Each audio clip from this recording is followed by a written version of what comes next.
नानी, जैसे फिल्मों में दिखाते हैं वैसे ही मम्मी भी दुल्हन बनेगी? नाती वंश ने फिर पूछा। मुझे नहीं पता, साधना जी ने नाती को टालते हुए कहा। 5 साल का वंश दुनियादारी से तो बेखबर था, लेकिन जो कुछ घर में हो रहा था उसे शायद वह सहजता से स्वीकार नहीं कर पा रहा था। स्वीकार तो घर में कोई नहीं कर पा रहा था, लेकिन इसके सिवाय दूसरा रास्ता भी नजर नहीं आ रहा था। साधना जी रोने लगी तो वंश उनके पास खिसक आया और उनके आंसू पोंछता हुआ बोला, नानी रो मत, अब मैं आपसे कुछ नहीं पूछूंगा, बस एक बात और बता दो, जिनसे मम्मी की शादी हो रही है वे कौन है? साधना जी स्वर को संयत करती हुई बोली, वह तेरे पापा हैं।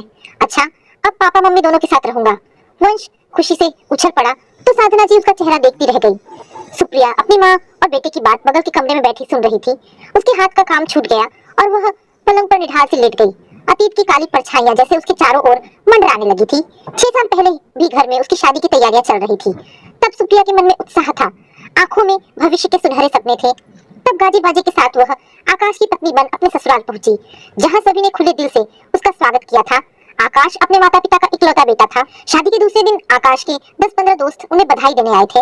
नए जोड़े को लेकर सब दोस्त मजाक कर रहे थे। उन्हीं में से एक ऐसा भी दोस्त था जिसे देखकर सुप्रिया सहज नहीं हो पा रही थी, क्योंकि जितने समय सब बैठे थे उसकी दोनों आंखें उसे घूरती ही रही। आकाश, मुझे तो तुझसे जलन हो रही है, सबके बीच अमर बोला। तो इतनी सुंदर बीवी जो लेकर आया है, अब मेरी किस्मत में जाने कौन है? अमर ने नजरें सुप्रिया पर जमाए हुए कहा तो सब हंस पड़े। चिंता मत कर, तुझे सुप्रिया भाभी से भी ज्यादा सुंदर बीवी मिलेगी।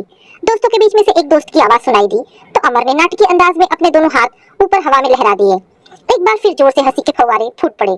चाय नाश्ते के बाद जब सब दोस्त जाने लगे तो अमर सुप्रिया के पास आकर बोला, मुझे अच्छी तरह पहचान लीजिए भाभी जान, मैं आकाश का बहुत ही करीबी दोस्त हूँ अमर, और आप चाहे तो आपका भी करीबी बन सकता हूँ। सुप्रिया उसके इस वाक्य को सुनकर सकपका गई और एक देवर की अपनी नई भाभी से चुगलबाजी समझकर चुप रह गई। अमर अब अक्सर घर आने लगा। वह बात तो आकाश से करता, पर उसकी नजरें सुप्रिया पर ही टिकी रहती। सुप्रिया ने कई बार आकाश को इशारों से समझाने की कोशिश भी की, पर वह अपनी दोस्ती के आगे किसी को ना तो कुछ समझता था और ना समझाने का मौका देता था। एक दिन अमर किसी पिक्चर की 3 टिकटें ले आया और आकाश व सुप्रिया को ले जाने की जिद करने लगा। सुप्रिया ने पिक्चर देखने न जाने के लिए सिर दर्द का बहाना भी किया, लेकिन उसके आगे उसकी एक न चली। सुप्रिया को पिक्चर देखने जाना ही पड़ा। इंटरवल से पहले तो सब ठीक था, आकाश उन दोनों के बीच में बैठा था। सुप्रिया ने चैन की सांस ली, लेकिन इंटरवल में जब वे लोग ठंडा पीकर लौटे तो सुप्रिया के बीच की सीट पर बैठना पड़ा और वह आकाश से कुछ कहती इससे पहले पिक्चर शुरू हो गई। अमर ने मौका मिलते ही सुप्रिया को परेशान करना शुरू कर दिया। उसकी आंखें तो सामने पर्दे पर थी, लेकिन हाथ और पैर अक्सर सुप्रिया से टकराते रहे। सुप्रिया ने जब उसे घूर कर देखा तो वह अनजान बना पिक्चर देखने लगा। किसी तरह पिक्चर देखकर वह घर पहुंची तो उसने मन में निश्चय किया कि आज की घटना वह आकाश से नहीं बल्कि अपनी सासू माँ को बताएगी। अगले दिन आकाश के जाने के बाद सुप्रिया अपनी बात कहने के लिए सास के पास गई, पर वहाँ कमरे में सामान फैला देख वह बोली, मम्मी जी आप कहीं जा रही हैं क्या? हाँ बहू, मैं और आकाश के पिताजी सोच रहे थे कि तुम घर संभाल रही हो तो हम दोनों कहीं घूम आए। बहुत दिनों से ऋषिकेश जाने की सोच रहे थे। सुप्रिया की सास के स्वर में शहद की मिठास थी। कितने दिनों के लिए आप लोग जा रहे हैं? सुप्रिया ने झिझकते हुए पूछा। 4-5 दिन तो लग ही जाएंगे। आप लोग रास्ते में मुझे मेरी मम्मी के घर छोड़ देंगे? सुप्रिया ने हिम्मत बटोरकर पूछा। बेटी, तेरे ही तो सहारे मैं निश्चिंत होकर जा रही हूँ, और फिर आकाश का ख्याल कौन रखेगा? सुप्रिया की सास ने कहा। घर में अकेले रहने की कल्पना मात्र से सुप्रिया का मन घबरा रहा था, पर वह करे भी तो क्या। सोचा, चलो मम्मी जी को ऋषिकेश से लौटने पर सब बात बता देगी। ये सोचकर सुप्रिया फिर अपने काम में लग गई। यथासंभव सास ससुर के ऋषिकेश जाने के बाद सुप्रिया डॉक्टर के पास नर्सिंग होम चली गई, क्योंकि कुछ दिन से उसे ऐसा लग रहा था कि शायद उसके व आकाश के प्यार का बीज उसके अंदर पनपने लगा है। घर में किसी से कुछ कहने से पहले वह डॉक्टर की सहमति चाहती थी, इसलिए आज रिपोर्ट लेने चली गई। कांग्रेचुलेशन सुप्रिया, तुम माँ बनने वाली हो। डॉक्टर ने मुस्कुराकर सुप्रिया के हाथ में रिपोर्ट पकड़ा दी। घर से तुम्हारे साथ कौन आया है?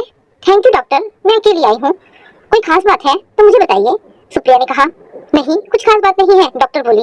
मैं तो बस इतना कहना चाहती थी कि तुम्हारे घर वालों को अब तुम्हारा खास ख्याल रखना चाहिए। घर जाते जाते सुप्रिया सोच रही थी कि आज जब आकाश घर आएंगे तो उन्हें यह गुड न्यूज सुनाऊंगी। सुनकर कितने खुश होंगे वह। ये सोचते हुए सुप्रिया आकाश के आने का इंतजार कर रही थी कि डोरबेल बज उठी। सुप्रिया ने लपक कर दरवाजा खोला तो सामने अमर खड़ा था।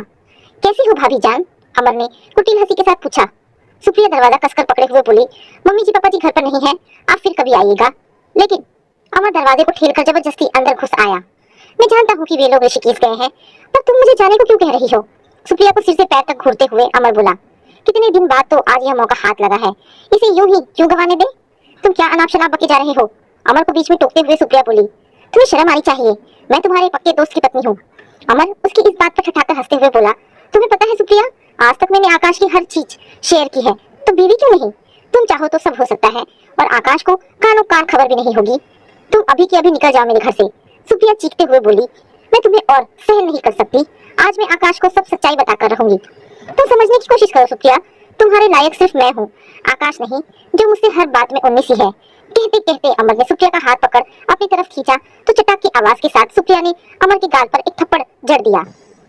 मैं सिर्फ और सिर्फ अपने पति से प्यार करती हूँ और अब तो उसके बच्चे की माँ भी बनने वाली हूँ, फुफकारते हुए सुप्रिया बोली और अमर को दरवाजे की ओर ढकेल दिया। तुमने मेरा प्रस्ताव अस्वीकार कर बहुत बड़ी गलती की है सुप्रिया। तुम्हें तो मैं ऐसा मजा चखाऊंगा कि भूल कर भी तुम मुझे कभी भुला नहीं पाओगी। जाते जाते अमर उसे धमकी दे गया। सुप्रिया का शरीर गुस्से से कांप रहा था। उसे अपनी खूबसूरती और शरीर दोनों से घृणा होने लगी, जिसे अमर ने छूने की कोशिश की थी। जो हुआ था उसके बारे में सोचते सोचते सुप्रिया चिंतित हो गई। बुरे बुरे ख्याल उसके मन में आने लगे कि आज तक तो आकाश ऑफिस से सीधे घर आते थे, फिर आज देर क्यों? इसी उधेड़-बुन में सुप्रिया बैठी रही। रात 10 बजे आकाश घर आया। आज बहुत देर कर दिया आपने? सुप्रिया ने दरवाजा खोलते ही सामने खड़े आकाश को देखकर पूछा। तुम्हारे लिए तो अच्छा ही है, आकाश ने चिढ़कर कहा। क्या मतलब? सुप्रिया हैरानी से बोली। तुम माँ बनने वाली हो? आकाश ने गुस्से में पूछा। जी, आपको किसने बताया? तुम यह बताओ कि बच्चा किसका है? चिल्लाकर बोला आकाश। किसका है क्या मतलब? ये हमारा बच्चा है। सुप्रिया आकाश को घूर कर बोली। खबरदार, जो अपने पाप को मेरा नाम देने की भी कोशिश की। मैं सब जानता हूँ तुम कहाँ कहाँ जाती हो। आप यह सब क्या अनाप शनाप बोले जा रहे हैं? आज हुआ क्या है आपको? कहीं अमर? सुप्रिया की बात बीच में काटते हुए आकाश फिर चिल्लाया। देखा, चोर की दाढ़ी में तिनका। अपने आप जुबान खुलने लगी। हाँ, अमर ने ही मुझे सारी सच्चाई बताई है। उसी ने तुम्हें हमेशा किसी गैर मर्द के साथ देखा है और आज तुमने अमर के सामने सच्चाई स्वीकार की थी। और अमर ने मुझे यह भी बताया कि तुम अपने आशिक के बच्चे की माँ बनने वाली हो, जिसे तुम मेरा नाम दोगी। बस बस कीजिए आप। इतना भरोसा है अपने दोस्त पर और अपनी बीवी पर जरा सा भी नहीं? क्या आप जानते हैं अमर की हकीकत को? जबकि असलियत ये है कि उसने मुझे हमेशा गंदी नजरों से देखा और आज उसने मेरे साथ जबरदस्ती करने की कोशिश भी की। सुप्रिया अपनी बात अभी कह भी नहीं पाई थी कि आकाश का करारा थप्पड़ सुप्रिया के गाल पर पड़ा और कमरे में सन्नाटा छा गया। देखा, जब अपना मैला दामन दूसरों को दिखने लगेगा तो तुमने दूसरों पर कीचड़ उछालना शुरू कर दिया। हाँ, मुझे अमर पर भरोसा है, तुम पर नहीं। तुम्हें यहाँ आए 6 महीने भी नहीं हुए और अमर के साथ मैंने 5 सालों से कहीं ज्यादा समय बिताया है। अब जब तुम्हारी असलियत जाहिर हो चुकी है तो मैं तुम्हें बर्दाश्त नहीं कर सकता। मैं कल सुबह तुम्हें तुम्हारे घर छोड़कर आऊंगा और तलाक लूंगा। इतना कहकर आकाश अपने कमरे में जाने को मुड़ा तो सुप्रिया उसे खींचकर अपने सामने खड़ा कर गरजते हुए बोली, मैं नहीं जानती कि अमर ने क्या झूठी कहानी आपको सुनाई है। अब मैं भी आपके साथ नहीं रहना चाहूंगी, लेकिन मैं इतना आपको बता दूं कि विज्ञान ने बहुत तरक्की कर ली है। मैं चाहूँ तो आपको सबूत दे सकती हूँ कि मेरे पेट में आपका बच्चा है, पर उससे कोई फायदा नहीं है क्योंकि उस सबूत को अमर फिर झूठा बता सकता है। रात भर सुप्रिया सो न सकी। सुबह होते ही वह उठी और अपना सामान लेकर मायके चल दी। आकाश को पता भी न चला। मायके में माँ पापा को अपनी आप बीती सुनाकर सुप्रिया ने ठंडी सांस ली। पापा गुस्से से तमतमा उठे। आकाश की यह मजाल कि मेरी फूल सी नाजुक और गंगा सी पवित्र बेटी पर लांछन लगाता है। मैं उस नवाबजादे को छोड़ूंगा नहीं। अब शांत रहिए और कुछ वक्त बीतने दीजिए। शायद आकाश को खुद अपनी भूल का एहसास हो जाए, अन्यथा हम दोनों इसके ससुराल चलेंगे। माँ ने पापा को शांत करते हुए कहा। लेकिन वहां से ना कोई आया, न ही उन्होंने सुप्रिया के मम्मी पापा से कोई बात की, बल्कि उनकी पहल को ठुकराते हुए आकाश ने तलाक के कागज सुप्रिया को भिजवाए तो पत्थर सी बनी सुप्रिया ने ये सोचकर चुपचाप कागजों पर सिग्नेचर कर दिए कि जहां एक बार बात बिगड़ गई वहां दोबारा सम्मान और प्यार पाने की आशा नहीं की जा सकती। धीरे धीरे समय बीतता गया। वंश का जन्म हो गया। सुप्रिया ने कई बार जॉब करने की जिद की, पर पापा ने हमेशा ये कहकर मना कर दिया कि तुम अपना बच्चा संभालो, मैं अभी इतना कमाता हूँ कि तुम्हारा भरण पोषण कर सकूं। एक दिन पापा सुप्रिया को समझाते हुए बोले, बेटी, जिंदगी बहुत बड़ी होती है, मैं सोचता हूँ कि तेरा विवाह कहीं और कर दूं। पापा, शादी विवाह से मेरा भरोसा उठ चुका है। सुप्रिया बोली, अब तो वंश के सहारे मैं पूरा जीवन काट लूंगी। बेटी, आज तो हम हैं, लेकिन कल जब हम नहीं रहेंगे तब तुम किसके सहारे रहोगी? पापा ने समझाया। क्या मैं अपना सहारा स्वयं नहीं बन सकती? मैं क्यों दूसरों में अपना सहारा ढूंढने के लिए कदम आगे बढ़ाऊं और फिर गिरूं? 5 उंगलियां एक समान नहीं होती।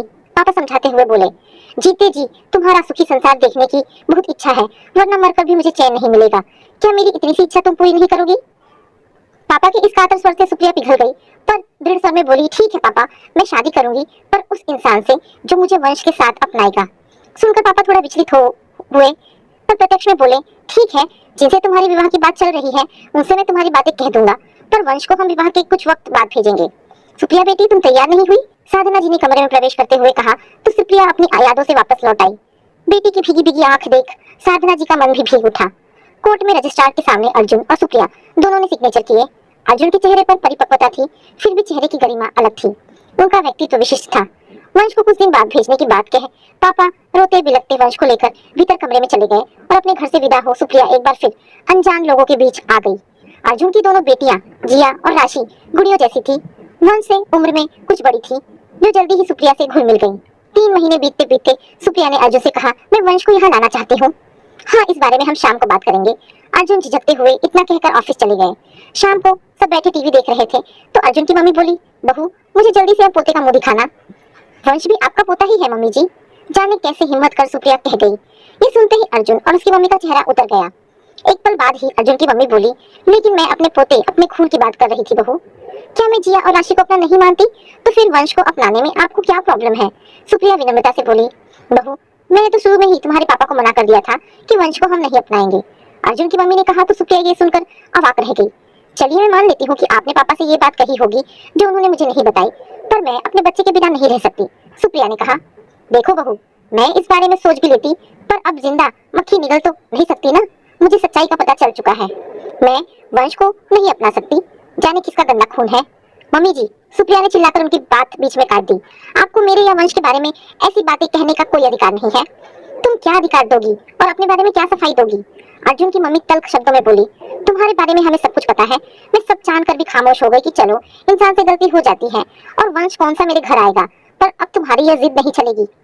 मम्मी जी, ये मेरी जिद नहीं, मेरा अधिकार है, मेरे माँ होने का अधिकार है। सुप्रिया भी उसी तरह तल्ख लहजे में बोली, वंश आकाश का ही बेटा है और कौन किसका बेटा है यह एक माँ ही जानती है, और मैं नहीं चाहती कि हमारी भूल की सजा मेरा बेटा भुगते। वो यहाँ जरूर आएगा और मेरे साथ ही रहेगा। सुप्रिया का यह फैसला सुनकर अर्जुन की मम्मी गरज उठी। इस घर में वंश नहीं आएगा, और अगर वंश इस घर में आएगा तो मैं इस घर में नहीं रहूंगी। आप इस घर से क्यों जाएंगी? ये आपका घर है, आप शौक से रहिए। इस घर के लिए अभी मैं अजनबियों सी हूँ, मैं ही चली जाऊंगी। पहले भी मेरी भावनाओं के साथ खिलवाड़ हुआ था, आज फिर हो रहा है। पहले अमर खिलाड़ी था और आज आप हैं, जो स्वयं एक माँ है। क्या आप अपने बच्चों से दूर रह सकती हैं? सुप्रिया अर्जुन की माँ का सामना करते हुए बोली, पहली शादी टूट चुकी है, दूसरी हुई है तो निभाह ले मूर्ख, वरना दुनिया थू थू करेगी। अर्जुन की मम्मी ने कटाक्ष किया। मैंने आज तक अर्जुन से या आपसे ये नहीं पूछा कि इनकी पहली पत्नी ने इन्हें क्यों तलाक दे दिया था, पर अब सोच सकती हूँ कि अर्जुन के तलाक में भी आपका ही हाथ रहा होगा। माँ और पत्नी के बीच बढ़ती तकरार को देखकर अर्जुन माँ को उनके कमरे में ले गए और सुप्रिया पैर पटकती हुई अपने कमरे में लौट आई। सुप्रिया को लगा कि एक बार फिर उसे ससुराल की दहलीज लांघनी होगी, पर इस बार वह अपने पैरों पर खड़ी हो अपना सहारा स्वयं बनेगी। पापा ने झूठ बोल उसका संसार बसाना चाहा, पर वंश की कीमत देकर वह पापा की इच्छा पूरी नहीं कर पाएगी। उसकी आंखें नम हो आई, उसे अपनी किस्मत पर रोना आ गया। तभी अर्जुन कमरे में प्रवेश करते हुए बोले, क्या सोच रही हो सुप्रिया? शायद घर वापस जाने की सोच रही हो। जी, छोटा सा जवाब देकर सुप्रिया फिर खामोश हो गई। मैंने तुमसे जाने को नहीं कहा, अर्जुन ने कहा तो सुप्रिया रुखाई से बोली, लेकिन आपने अपनी मम्मी का या मेरी बातों का कोई विरोध भी तो नहीं किया। क्या आप राशि और जिया के बिना रह सकते हैं? इतना कहते कहते सुप्रिया रो पड़ी। ठीक है, हम जाएंगे और अपने बेटे वंश को लेकर आएंगे। अर्जुन की बात सुन सहसा सुप्रिया को यकीन नहीं हुआ। वो चकित सी अर्जुन को देख रही थी तो अर्जुन हंस पड़े। लेकिन आपकी माँ? सुप्रिया ने शंका जाहिर की। अरे हाँ, मैं तो भूल ही गया था, अभी आया, कहकर अर्जुन मुड़ने को हुए तो सुप्रिया ने टोका, आप कहाँ जा रहे हैं? अपनी मम्मी को घर से निकालने। अर्जुन ने हंसकर कहा। जी? किसी बच्चे की तरह चौंककर सुप्रिया फिर बोली, जी। अरे भाई, उन्होंने ही तो अभी कहा था कि इस घर में या तो वंश रहेगा या वो रहेंगी। कल जब वंश आ रहा है तो जाहिर है वे यहाँ नहीं रहेंगी। अर्जुन ने कहा, लेकिन मैं ऐसा भी नहीं चाहती, आखिर वो आपकी मम्मी है। सुप्रिया अटकते हुए बोली, मेरी माँ है, तभी तो उन्हें उनके भाई के यहाँ कुछ दिन छोड़ने के लिए जा रहा हूँ। तुम चिंता मत करो, वह भी अपने बच्चों से अलग होंगी, तभी तुम्हारी ममता को समझ पाएंगी। धीरे धीरे सब ठीक हो जाएगा, कहकर अर्जुन बाहर निकल अपनी मम्मी के कमरे की ओर मुड़ गए। सुख दुख के मिले जुले भाव ले वह अर्जुन और उनकी मम्मी की उठती आवाजों को सुनती रही। बहस का अंत अर्जुन के पक्ष में आते आते सुप्रिया का मस्तक अर्जुन के लिए श्रद्धा से झुक गया।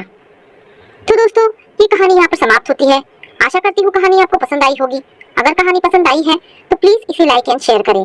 दोस्तों, ऐसी ढेरों पारिवारिक और शिक्षाप्रद कहानी सुनने के लिए हमारे चैनल को प्लीज सब्सक्राइब करें। धन्यवाद दोस्तों।